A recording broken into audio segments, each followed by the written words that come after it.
image from that. I think I know.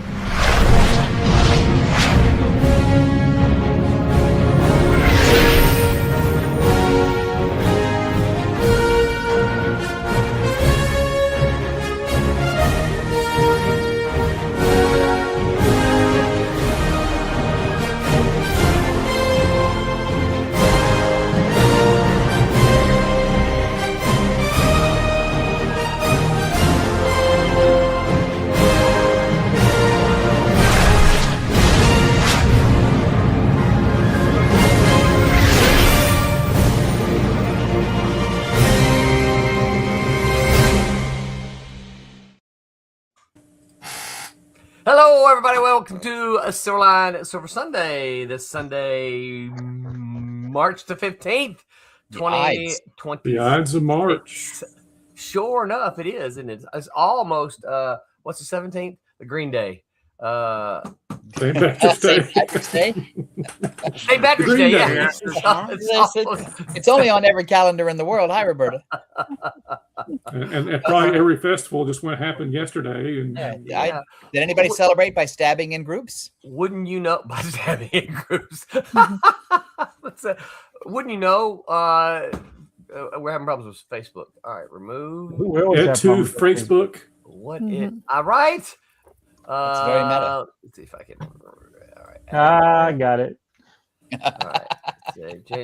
Tommy's like, I got it. 3 minutes later. All right. Pardon me. Facebook should be with us now. So welcome, Facebook. Always just a day late, a dollar short. All right. So I'm your host. I'm Rolling Man. I'm joined, of course, by. Am I pointing the right direction now, guys? You are. Yes. All right. You want me? You are. Yes. By Mr. Two Cartoony himself. Tom, you're trying to point to. That's it. Say hi, Tom. Hi, everybody. Happy Ides of March.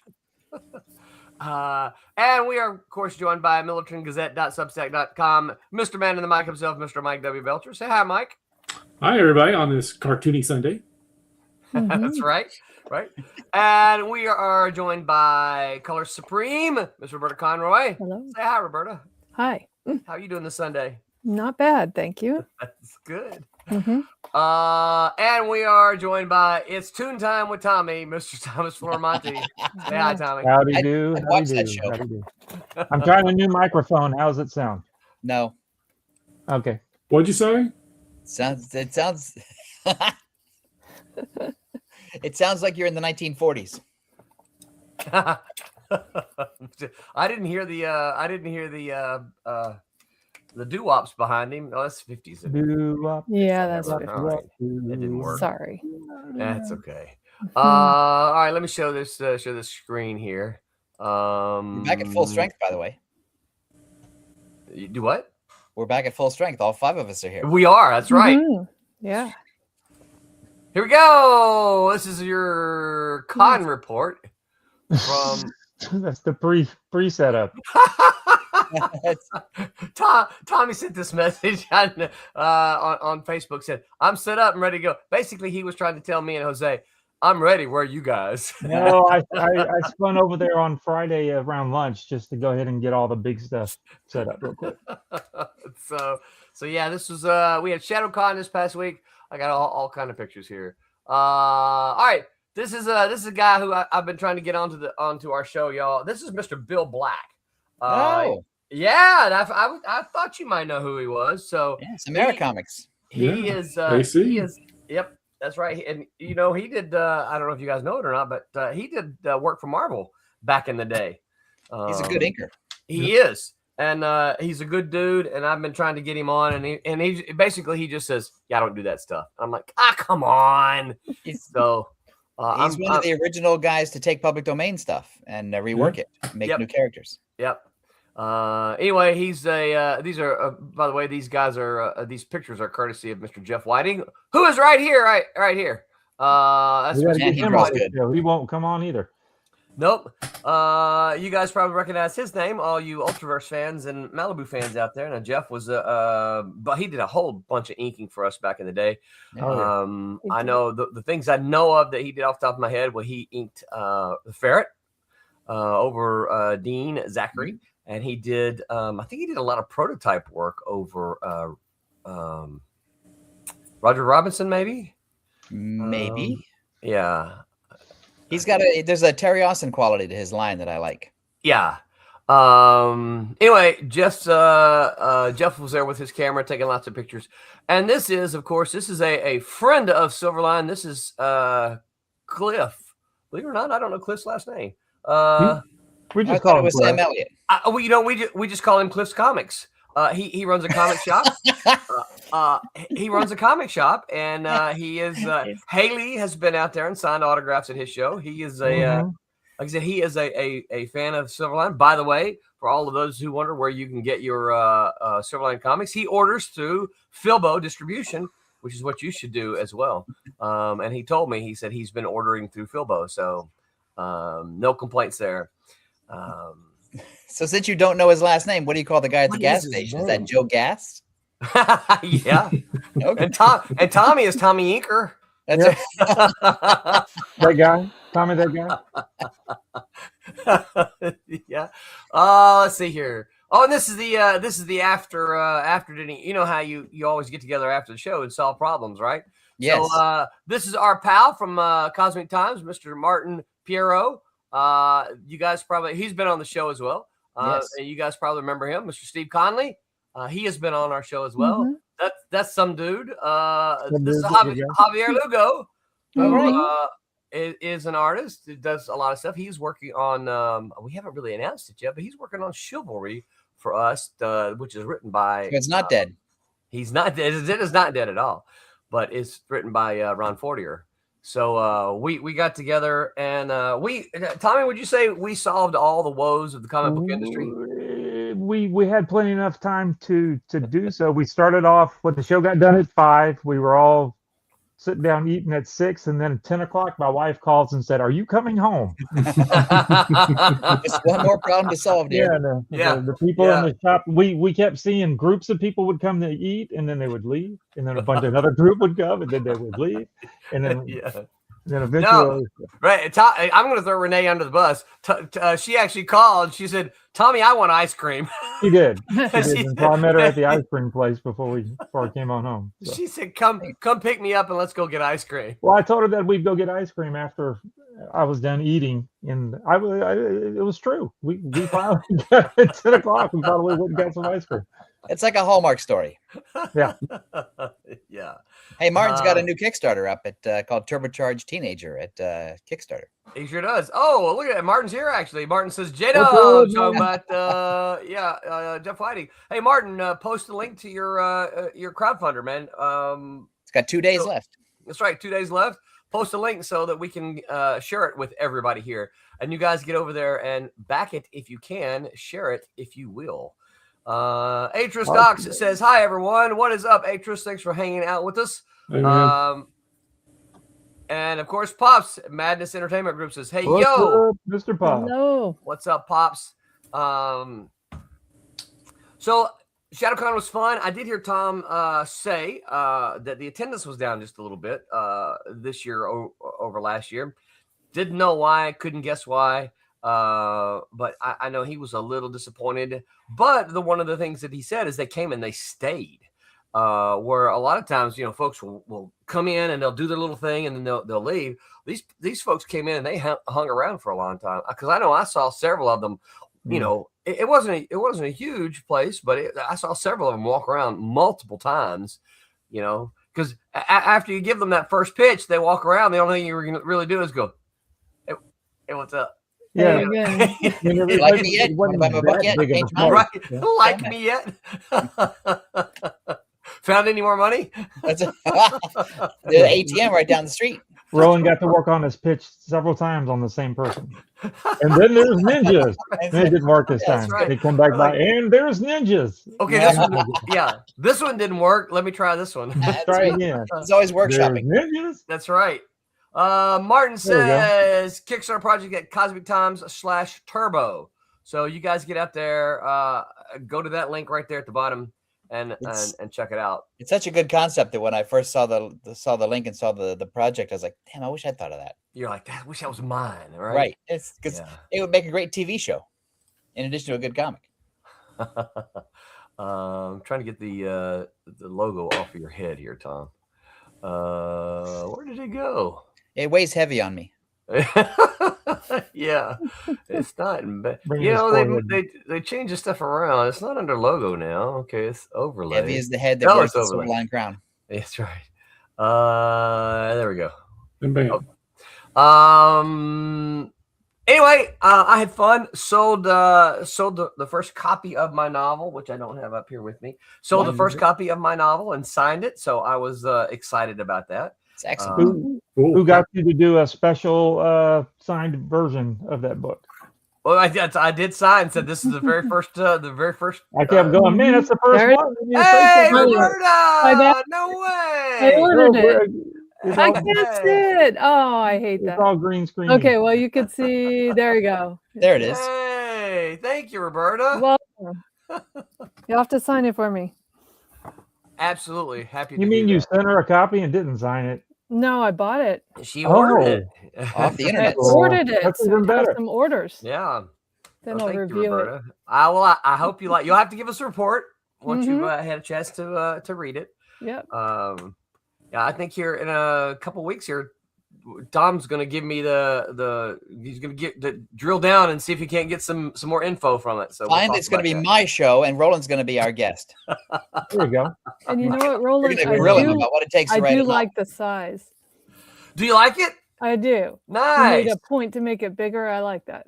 Yay. Nice. Yeah, I liked it too. So I'm like, yeah, I like this. Well, it's just because we're getting older and the type's bigger, so you had to make the book That's bigger. right. And the only thing bad about it is you can't do this and make the type even bigger. I know, right? but what you can do, Tom, is you can do this. Different glasses. You can That's put right, on the other glasses, right? I have to put on my novel glasses. That's right. The reading glasses. That's right. My trifocals. Martin says, thank you. You're very welcome, Martin. We're hoping you hit your goal here because, we all want independent comics to be made. So, but I had a good time. Tommy, anything you want to add? I think you sold some stuff, didn't you? Yeah, I did pretty good. So I know you did it was a little slower than last year, but I did way more than I did from last year. So yeah. Yeah, Well, I know you had some commissions. yep, I did. Sold some books, sold some of the original sketches that we do on my Tuesday 30 minutes of comic book chaos show, and just sold a bunch of that stuff. That was pretty fun. Yeah. So, Good. And Yeah, you got and ice cream. so Renee, as soon as I got home, Renee took all the money and she put it into that cruise jar that we've got. Put the money in the jar. Yeah, it used to Alright, say whatever. bike, but Renee scratched It it used to out say and bike, said and road then cruise I on bought it. the bike. She there's ripped the no bike bike off. And said, this is my money now. That's right. Get up there and earn. Yeah. Matthew Cricky, author, says, hi, what's up, Matthew? Thanks for hanging out with us tonight. Dash Hooper says, hello, all. Hey, Dash, thanks for hanging with us. We appreciate it. Matthew says, I'm at 35 followers on Kickstarter for the Night Slayers. Matthew, drop your link in here, and we'll try to push folks your way for followers. Yeah, for sure. Anybody else got any news? Anything exciting happening this week? Tom, Roberta, Mike? Mm, No, no. Nope. I'm as dull as I can be. But Time to rest a little Is bit. it still cold up in the frozen north? Oh Lord, it was snowing a little bit today. Yes, Oh, my Oh, no. it was 26 degrees Fahrenheit when I woke up this morning. good grief. So Oh my gosh. hateful, Not cool. hateful. Computer, what's the temperature? It's hot as heck. No, it rained. Yeah. It was raining here, just a little heavy rain. Last Sunday I was in Southern California and it was 81. Yeah, they're 70, having a it's heat 74 wave. right now. Yeah. The heat wave. No, we it keep is. going back It and was forth. Anyway, yeah, it's close to 90 100 today, isn't something it? yesterday. Really? Yeah. Wow. Crazy. We've been up to the 80s. I don't remember getting into the 90s yet, but it looks like it was 74 today. So Did it or unthaw 70 the 74 iguanas? right now. What's that? Did it unthaw the iguanas? You know what's funny? I actually saw videos of people going around and catching them, and I don't know what they're doing with them. It's like In Florida, we make our own fun. Well, it's like, why are you catching all these iguanas? Are we eating them now? Is that what we're doing? Yes. I think I saw some of them talking about eating them. Well, that's what Ew, that's you know, terrible. and they got some of the real big ones, right? So I'm like, Those are chewy. You want to get the younger ones. Because they're I'm not tender okay like with veal. that iguana meat. Yeah, I don't know. I would try it. I would at least try it one time. Tastes like chicken. I'd eat snake too. Yeah, I would too. I'd eat crocodile. I've had alligator. And what is it? It's okay. I think I would actually try it again because I think the way that we had it, it wasn't fixed well. Right. Because it was basically alligator bites, like chicken nuggets. It was like alligator nuggets, and I think they were overcooked because they were too crunchy. I ate a bowl of crickets once. Really? I Did you did that on purpose? Yes, absolutely. And I not even to impress the date. I just did it. Curiosity, huh? Yeah, Was there alcohol involved? No. So you have to tell us why you ate. This is Tom on boredom. Because You the least thing pick is legs that off, you- right? the thing is that I will try weird foods. And I would try anything once. And it's Well, only I'm the weird. opposite. It's only I will weird to not me. try weird. Their entire cultures that eat crickets, and their entire Where? cultures that eat bugs. Where was this? There's an Asian restaurant at the Santa Monica Airport in California. Really? Yeah. All right, Roberta, crickets. you know what's up next for you. Oh no, I saw they had I don't crickets need on the the menu. cricket. I saw they had crickets on the menu, and the people I was with were all like, "Ew, crickets!" And I said, "I'm gonna get a bowl."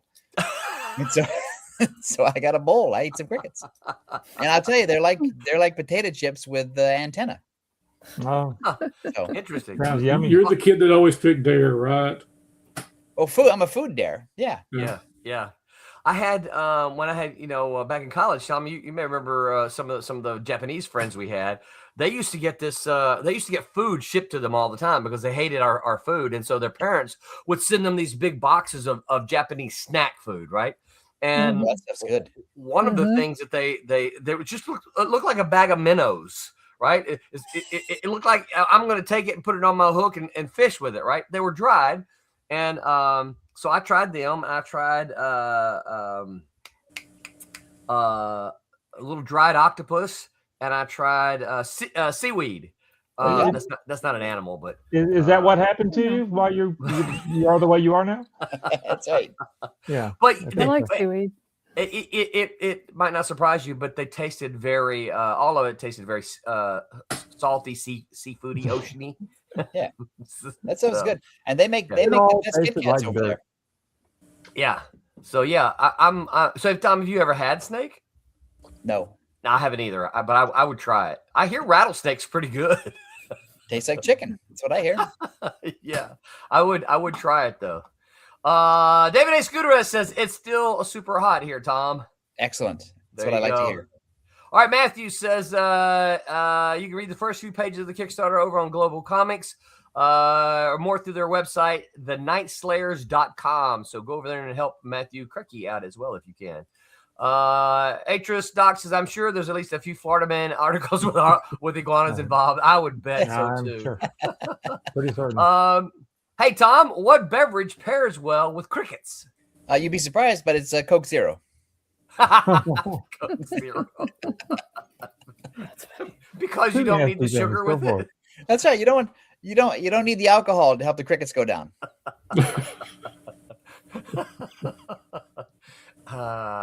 All right. Well, that's it for our news tonight, then, I guess. Tonight's topic is, what is too cartoony? You know, the thing about comic books is that they can be done in all sorts of artistic styles, and everyone, of course, has their favorite kind of style, their favorite artist, and that sort of thing. But you know, there is a variety. Certainly, if you've read Scott McCloud's Understanding Comics, right? You know that he talks about there's a wide variety of art styles, some more realistic and some of them more cartoony. Western comics, right? American comics have tended to be, you guys correct me if you think I'm wrong, but they have tended to be in the more realistic vein. So what exactly is when does it become too cartoony? When is it too cartoony for you, your taste, your likes? I've got a whole bunch of samples that we'll put up here, but before we get to them, any sort of overall thoughts about it? I don't think there's such a thing. No such thing, huh? No. Yeah, I'm with Mike on this. I don't think it exists other than by people who like to be cranky about stuff. Yeah. Yeah. Or that I'd they agree. think that because they don't like it, obviously it's bad. Mm. And Yeah. it's like I think that's not the way to look at it. You have to look at what works for the comic, what works for the story, what looks for the mission that the creators are on. Like, are Yeah. they is this the right style? Because I have seen styles that I thought were wrong for the story that was being told, Right. but that doesn't mean I hate the style. Right. That's just an editorial choice that I disagree with, but that doesn't make me mad. I remember, particularly when we first started seeing the influence of manga in the American market, like late '80s.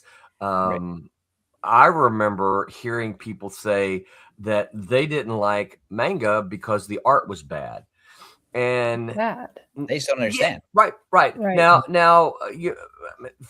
I didn't really appreciate manga then, but I looked at it and I'm like, well, I don't think the art's bad. It's just different. It's not what we're Not your used to, thing. right? It's But we're used to the hyper realistic, George Perez kind of, Neil Adams kind of stuff. But this is cartoony. But that doesn't mean it's bad. It just means that it's different from what we're used to. And they're serving it that art serves a different purpose. Yeah. It's and so it's more about the emotions of the characters and the story than it is about the detailed backgrounds and all the laces on the shoes.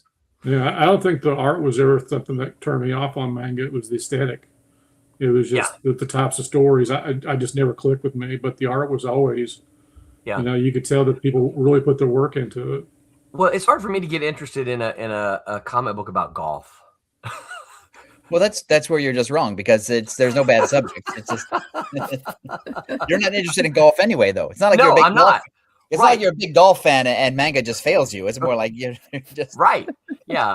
And I mean, I've read manga that I've enjoyed. I've read some that a lot. So I read some that I said this art is really, really good, but I don't like the story.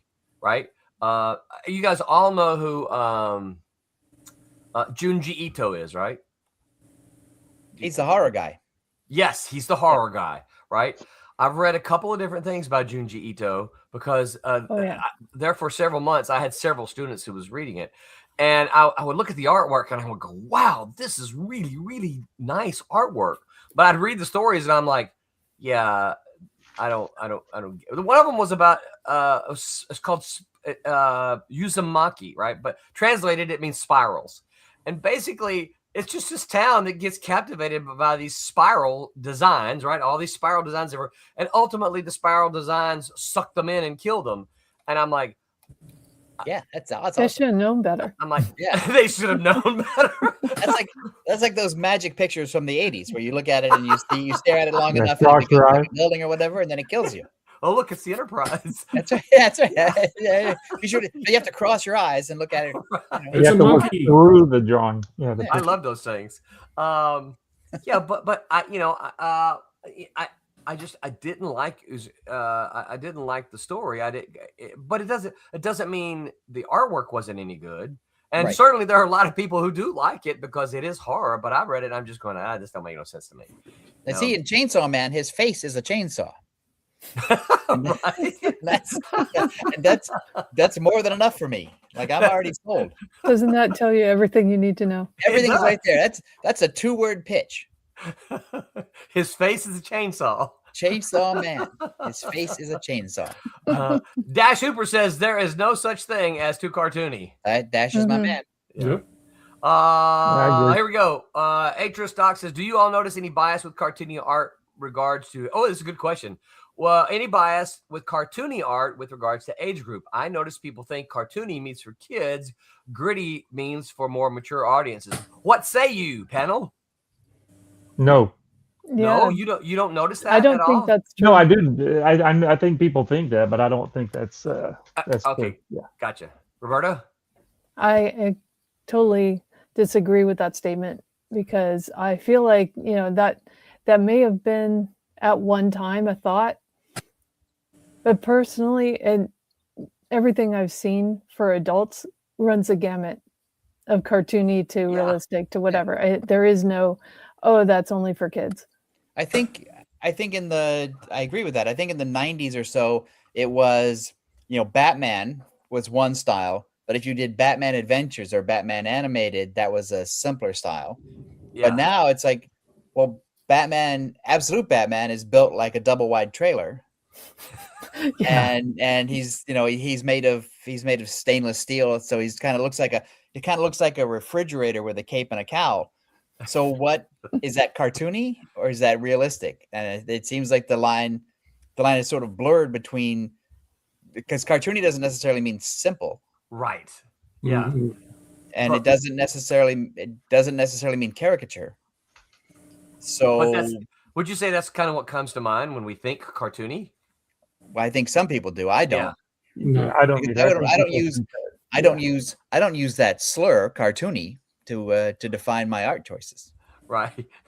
So Yeah. because if I did, so where is Mike Waringo on that scale? Where is Mike Parabeck? Where is the Madman guy? Mike Allred. Mike Allred, yeah. Where are they cartoony, or is Jeff Smith cartoony? Where do you put that line?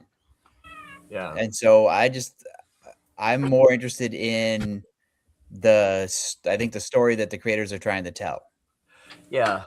And I think you're right though. I think I want the art style to fit with the story. You know, I want the art style to reflect kind of the attitude that the story has, and if that means slightly more cartoony, then I'm okay with that. You guys sent me a whole bunch of art samples. I'm gonna pop them up here on the screen. We're gonna talk about it. You've been here's the trick. You've been an editor for a number of years, mm-hmm. and that means that you choose art. Yep. And you choose art for the stories that you publish that are other people's stories, and you choose art for your own stories. Yep.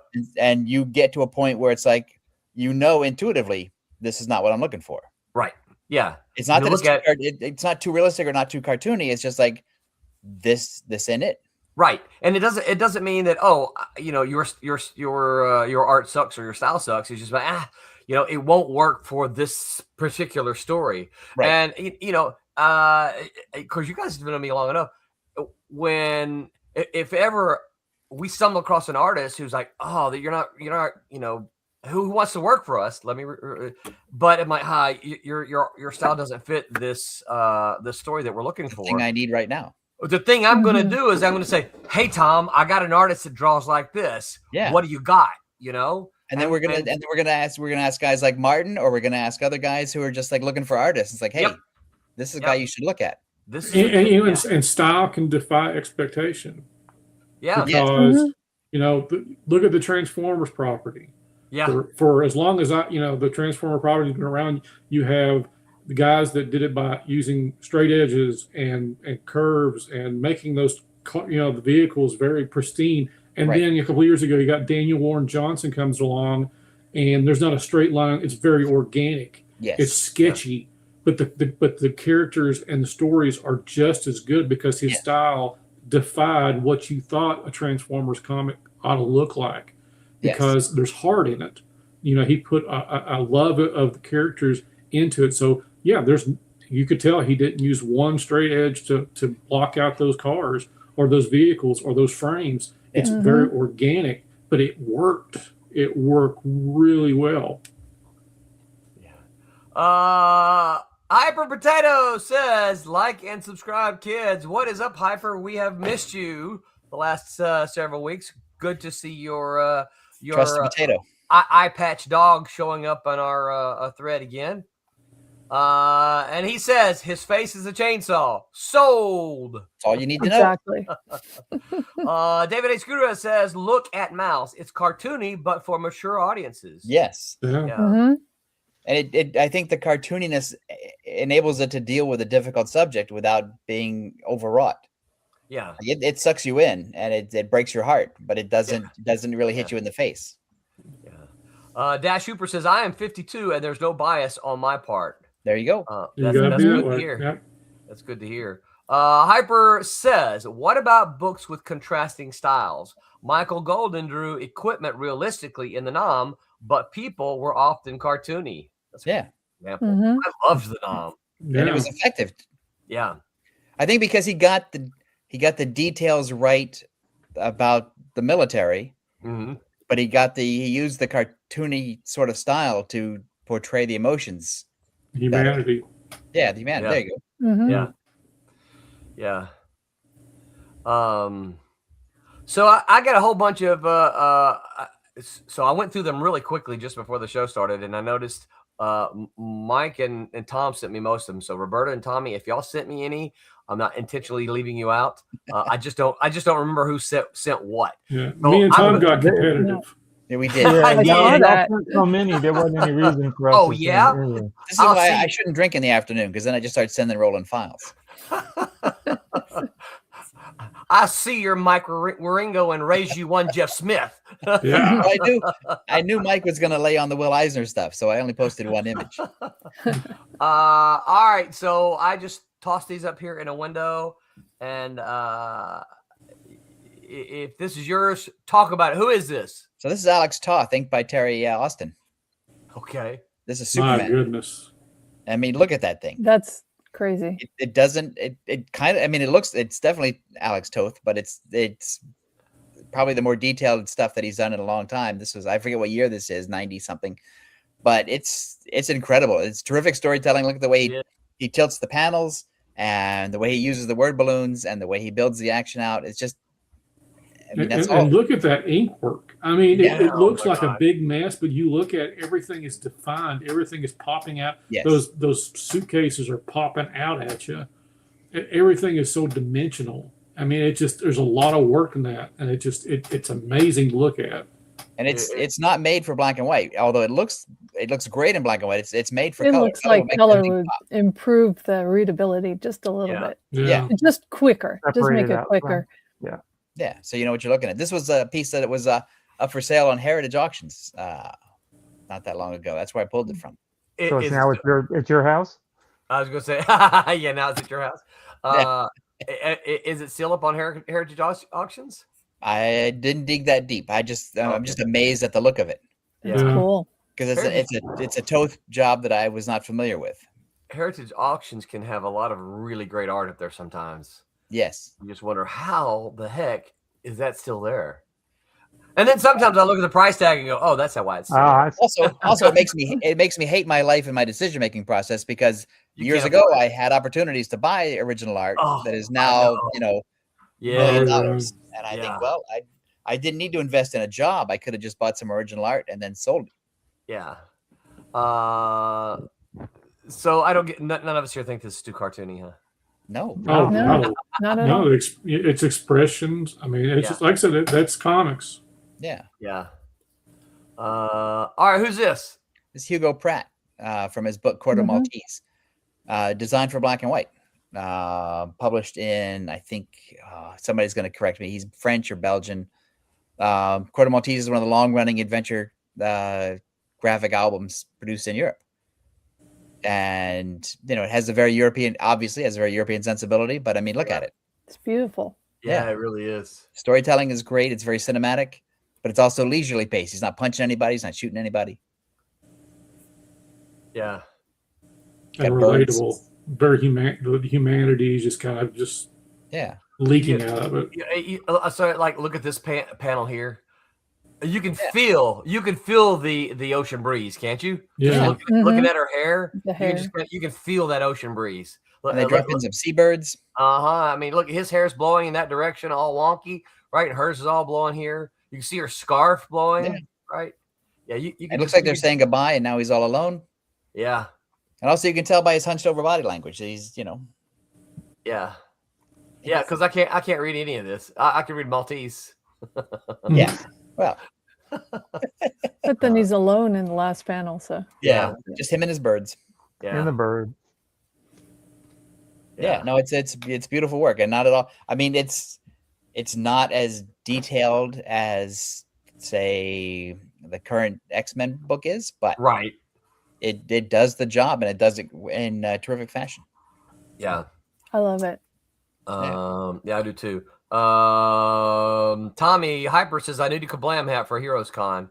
Hyper, I'll see if I can't work on Tommy and see if I can't deliver it.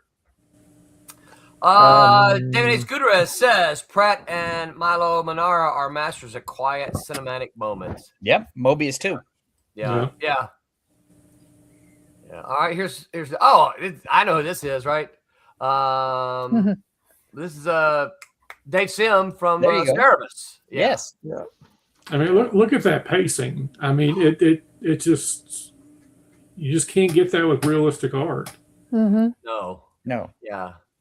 Well, and I always thought part of the beauty of Cerebus was that all the other people are humans, right? Now they're drawn in not what we would call the realistic style, but they're all humans, right? And Cerebus is an aardvark, and it happens to be. Yeah, he just happens to be an aardvark. And of course, then they go, it just goes around and it's like, you're an aardvark. And it's like, not a big deal. Now I'm your king. In many ways, it's like Dave Sims saw Howard the Duck and thought, yeah, oh, I'm going to take that. I'm going to make him an aardvark and I'm going to put him in a fantasy world. Yeah. The early, I you know what? I never thought about that, but certainly the early Cerebus does feel very much like, I think, Howard the Duck. Howard the Duck parodying Conan. I still think. Oh crap! What's the Wolverine spoof? The Wolveroach. The Wolveroach. Oh my gosh, that is still some of the funniest stories. Oh my gosh, those are just great. Yeah, but I will say this, right? The first time I ever saw Cerebus, I said, "Huh, that looks a little bit weird." Again, you guys got to remember, I was a Marvel zombie, okay? Right, so, but also Cerebus, there wasn't anything like Cerebus for you to have glommed onto early. Like no, nothing. There wasn't an independent comic book market. No, and so I saw it. I'm like, that's just weird. I obviously I grew later to appreciate it, but yeah.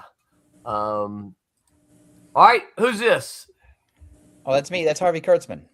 That's from Frontline Combat, from one of the EC comics, and you can look. I mean, it's cartoonish.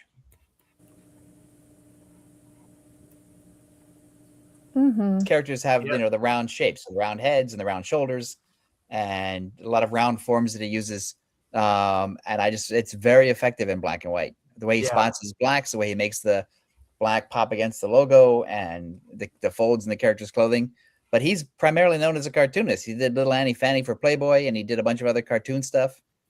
But his early work is. But the cartoony doesn't betray the seriousness of it. Correct. That's exactly right. Right. So let me toss this out at you guys, and you artists jump in here. So I remember when we were first getting started, and we used to talk about black and white versus color, because I don't know that. So like me and Steven and Mitch, Tommy just a little bit later. I don't know that our dream was, let's go make black and white comics, right? Our dream was, let's make comics. And I can remember having a discussion at one point in time with Steven talking about black and white art and color art. And sometimes you would see black and white art that was left intentionally, and I don't know that this is the right art word, but intentionally open for color.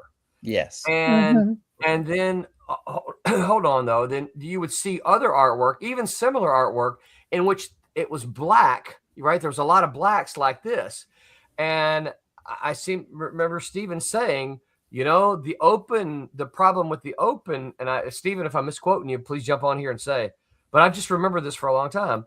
And he's like, the open artwork only looks good in color; it doesn't look good in black and white. But if your black and white artwork looks good in black and white, it has the potential to look great in color. True. Yes, not always true, but not always true. I think not always true. Okay. Because the open part of the open part of the black and white part. If they leave it open and they're talented enough ink-wise to have the dimensions show by looking at it, if you can see the dimensions of the object and there's enough texture to get your brain to know what you're looking at, you don't need the color to help.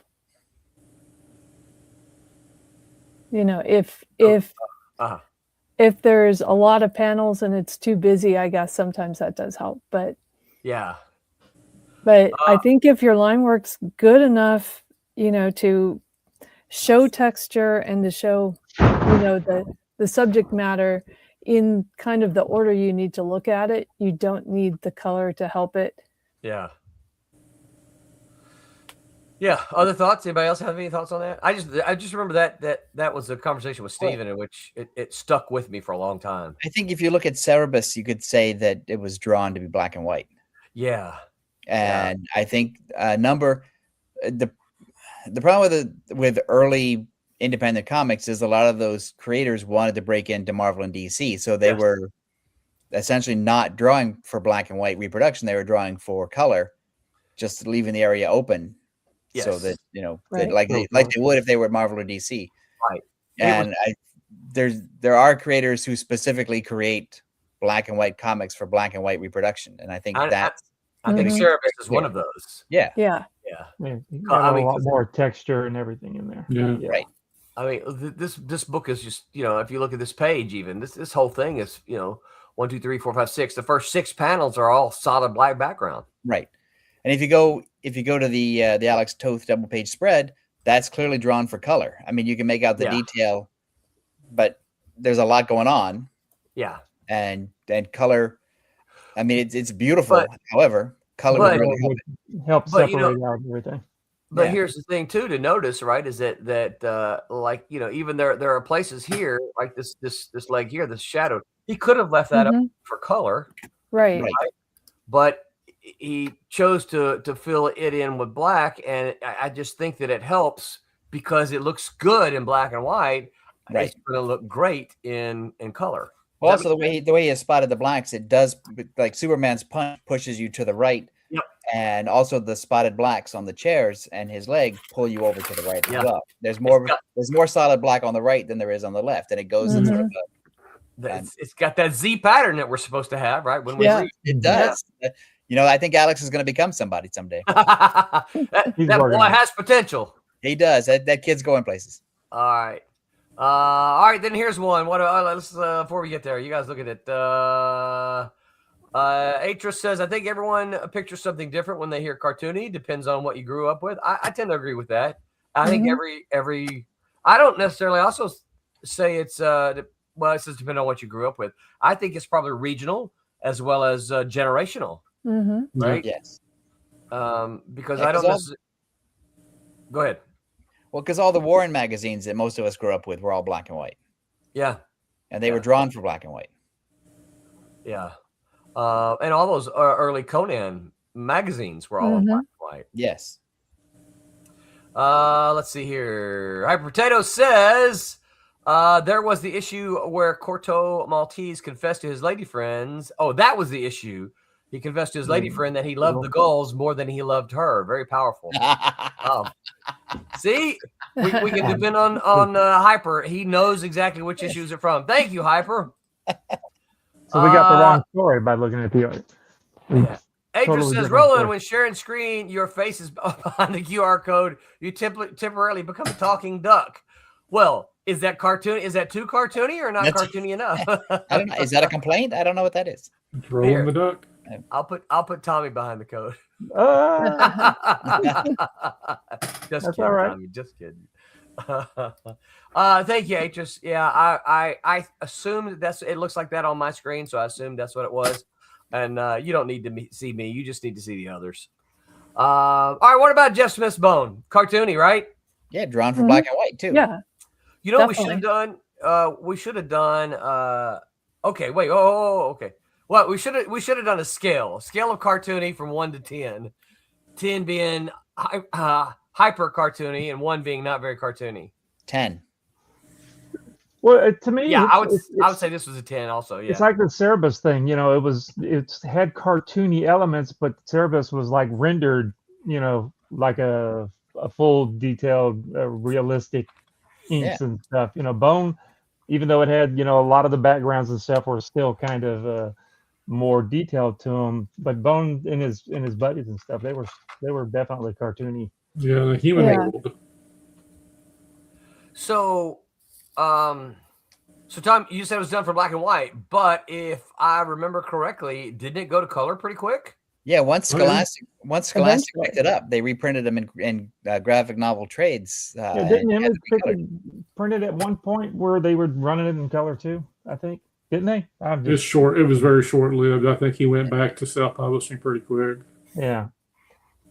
I think, isn't there he didn't do a whole lot of textury stuff in the backgrounds. A lot of this time that he left things open too. I mean, it was a lot of the panels didn't have a lot of blacks and stuff in it. It was like a horizon line and a cliff, or and that was like right? that's it. There was no, no hatching or anything in the background or anything. It was just one character up against another character with a tree that had no black in it or whatever. And you're like, it's definitely more open than Cerebus. Definitely, yeah. But he makes definitely made for black work. and white. So I forgot what I was So gonna say. did he do it that way on purpose, or that was just his style at the time, and then he just kind of kept there we go. Mm-hmm. Yeah, we have black in that one. Yeah, that looks great. Yeah, it does. Making the figures pop out. Yeah, But flip to some of the other panels where There's a there lot is no black in the background, where it's just total. There are a lot of issues of Bone where he fights somebody in a dark forest. Yeah, So easy backgrounds. Yeah, but it's beautiful work. I've always been impressed by Jeff's work. Mm-hmm. Yeah, it's kind of what made me want to do the Zomboid books at the beginning when I started. That's cool. Yeah, and the thing is too, it's another sort of funny looking animation style character in a mostly human type world. Mm-hmm. Yeah, which I think is that might be my jam. Mm-hmm. That's the world you live in now, I think. Yeah. Sorry, I just got a message that a tornado hit my mom. Oh, oh no! What's going on? I don't know. So you need to contact her. No, they're texting. They said that it says they're okay. Okay, good. Yeah. Yeah, it says they're okay. So, but I got a couple pictures here. No, I'm good. Anyway, that's why I was distracted. So I missed everything y'all said about Bone, but I agree with all of it. All right. We're never wrong. I absolutely love Bone and think it's fantastic. I think Hyper, help me out here. I think there is a documentary with Jeff Smith about his history with Bone and the publication history and how he started. What it might have been initially kind of about the cartoon that never happened, because there was supposed to be a Bone cartoon, wasn't there? And it just, I think Nickelodeon was going to do it as a cartoon, and then I think Jeff Smith read his contract and said no. Yeah, and I think that's to his credit, because it could easily have been just Yeah, but I've seen clips from it, and there were times when apparently he was struggling. Hyper, see, I knew he was. Hyper says there is. I have the DVD somewhere. Trust the potato. We can always trust the potato. Well, I gotta write that down. Trust the potato. But there was many times I think that Jeff wanted to do the cartooning himself. I think he actually, where he came from animation, he wanted to do the whole thing himself. Yes. To retain control and to make sure that it was right. Yeah. You can't really argue with that. I mean, that's the whole purpose of create your own comics. As one of the ones on here who has seen things that they've created be manipulated by Hollywood and changed, you can't really blame him. No. Although to be fair, since I'm a whore, I would take the money. Well, yeah, and we talked about that before, right? When do you make the sale? Yeah, well, so Jeff didn't want to make the sale, but I, however, would absolutely make the sale. Yeah, because Hyper says I think there have been a couple of close calls with Bone movies, but I think Smith canceled one because of proposed changes. Right. Yeah. Yeah. All right. What about this one here? Who's this? Mike Parabeck? It's Parabeck. Mike Parabeck. Yeah. Mm-hmm. One of my absolute favorites. Look at that action. Action's so cool. Oh my gosh. Yeah. And he left it open for color. Does that make it cartoony? No, the power is there.